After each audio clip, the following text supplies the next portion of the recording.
Picture Delhi, a massive city grappling with, well, some of the world's worst air pollution. And they tried this really radical solution to clear things up. Today, July 3rd, 2025, we're diving deep into what's been unfolding with a very bold vehicle fuel ban. We've been digging into it. It only started days ago. Right. And already there's this surprising declaration that seems to have thrown a massive wrench into the whole thing. Yeah, our mission here is really to unpack why. Why did this seemingly straightforward idea, targeting pollution, run into such big problems so quickly? Exactly. We need to look at the tech, the logistics, the human side of it all. It's way more than just a simple rule change. So let's just recap what actually kicked off on July 1st, just a couple of days ago. Okay, so Delhi started this major fuel ban. Basically, if you had a petrol car over 15 years old or a diesel one over 10 years old. No fuel for you. Pretty much. Yeah. No fuel. And this wasn't just a suggestion. This came straight from the Commission for Air Quality Management, the CAQM, statutory direction. So a serious move backed by a powerful body. Absolutely. And the context, well, it's pretty stark, isn't it? Delhi's air quality. It's infamous, sadly. Yeah, we see the headlines all the time. An analysis, like from the Center for Science and Environment, points a big finger at vehicles. Over half the local pollution, they reckon. Nitrogen oxides, particulate matter, the nasty stuff. So the logic seems simple. Get the oldest, presumably dirtiest vehicles off the road. That was the plan. Target those specific vehicles. And we're not talking about just a few old cars here, are we? This was huge. Oh, massive scale. The estimate was, 6.2 million vehicles just in Delhi? That's 62 lakhs. 62 lakh? Wow. And millions more across the wider national capital region, the NCR. So Haryana, UP, Rajasthan, and parts. Right. It covered everything. Private cars, goods carriers, commercial vehicles, even two-wheelers if they were over the age limit. Yeah. The idea was just stop them from refueling, force them off the roads. It's almost like telling an old smoky factory, okay, time's up, buddy. Huh? Yeah, something like that. But here's where it gets really, really interesting. Right, because just 2 days in, like you said, July 3rd, the Delhi government, specifically Environment Minister Manjinder Singh Sirsa, basically tells the KQM, hold on this just isn't feasible. 2 days. That's incredibly fast for something this major to be declared unworkable. So what was the immediate breakdown? Let's unpack that first big hurdle. Technology. It all hinged on these automatic number plate recognition cameras, ANPR. Yeah. They put them at nearly 350 petrol pumps across the city.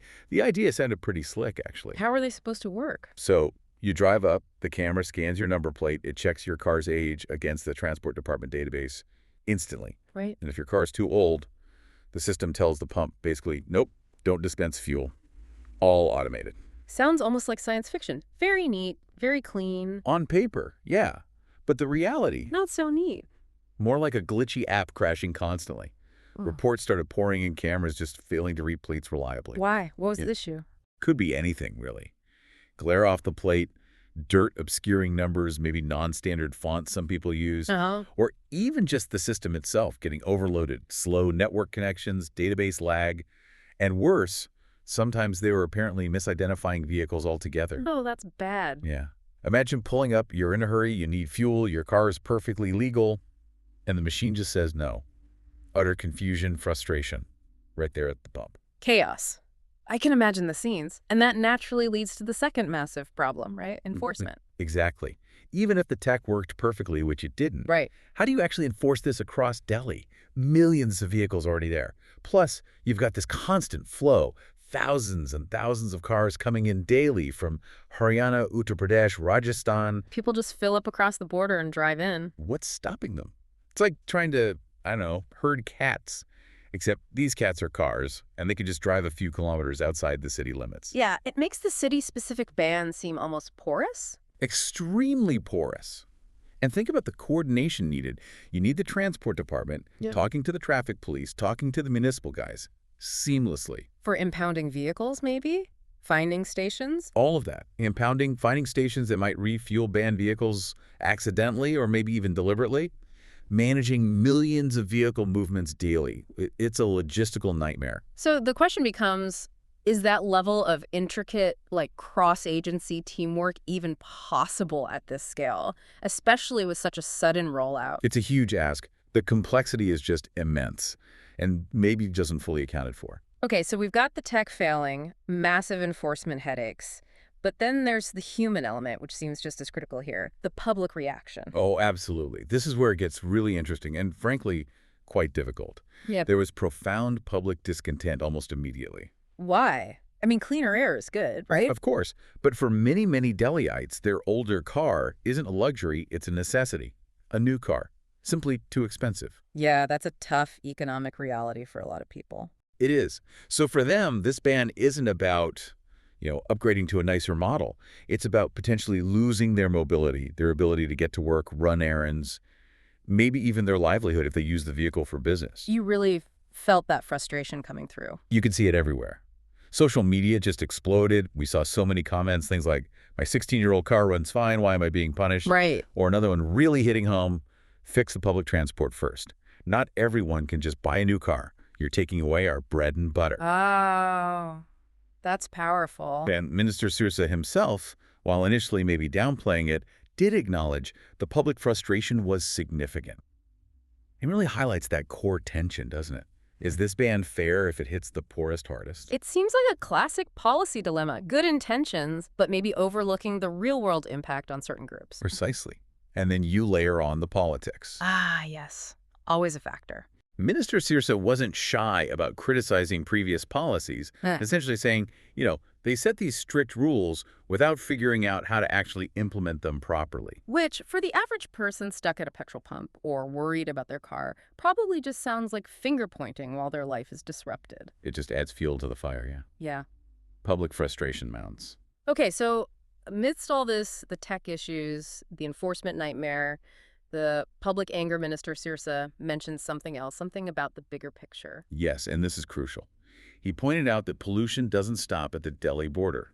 It's a regional problem. Makes sense. Air doesn't respect administrative boundaries. Exactly. So he argued, quite logically, that if Delhi is serious about this, the ban really needs to apply across the entire national capital region, uniformly. So rope in Haryana, UP, Rajasthan properly. Right. It's like, what's the point cleaning your room if your neighbor keeps throwing dust over the fence? You need everyone on board.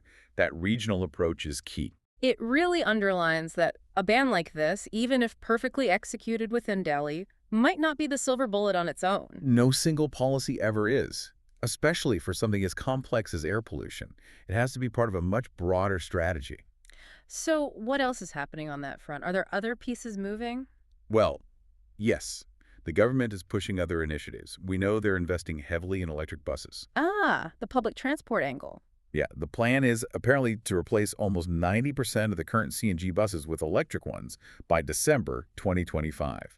That's soon. Wow, 90%. That's ambitious. Very ambitious. Aiming for around 8,000 electric buses by 2026. Plus, ongoing efforts with EV subsidies for private buyers, expanding the charging station network. So alternatives are being developed. They are. But the challenge there is scale and speed. These alternatives need to ramp up dramatically, massively, to really absorb the impact of taking millions of older vehicles off the road. And that brings its own set of massive challenges, right? Charging infrastructure, grid capacity, manufacturing. Absolutely. It's not simple. You need the grid to handle thousands of buses charging. You need the stations everywhere. You need the buses themselves built and delivered. It's another huge logistical puzzle. So wrapping this up, what's the likely path forward now for Delhi, given this immediate declaration of infeasibility? Well, it seems they have to go back to the drawing board on some key aspects. First, figure out the tech. Can these ANPR cameras be made reliable? Or is there another way? Fix the glitches, basically. Or find a workaround. Second, enforcement. They need more resources, much better coordination between all the agencies involved, maybe rethink the whole cross-border issue. And crucially, address the public concerns head on. They might mean more targeted subsidies, maybe for lower income groups specifically. Definitely need to accelerate the public transport improvements. Effective scrappage schemes, maybe, with real incentives. That could be part of it too. Yeah. Something that genuinely helps people transition without just leaving them stranded. It really boils down to that balance, doesn't it? Environmental protection versus the basic needs and economic realities of citizens. That's the core challenge. It's not abstract. It's about finding that delicate balance in practice, day by day. It's the tough work of real-world governance. So looking back at this whole episode, what really stands out to you from this deep dive into Delhi's air battle? For me, it's seeing such a bold, necessary environmental goal meet such immediate practical resistance.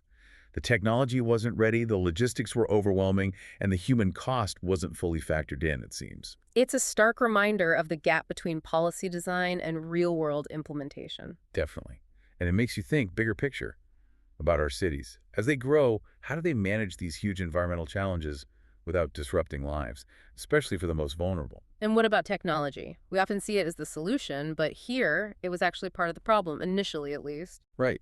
It shows that tech is only a tool. Its effectiveness depends entirely on the context, the infrastructure around it, and how well it accounts for human factors. It's not magic. Absolutely. This fight for cleaner air in Delhi is clearly far from finished. A tough reminder that good intentions need really solid, practical, human-centered execution. So, the question remains, what is the next truly critical step for Delhi? That's the multi-million-dollar question, isn't it? Finding a way forward that cleans the air and carries the public along.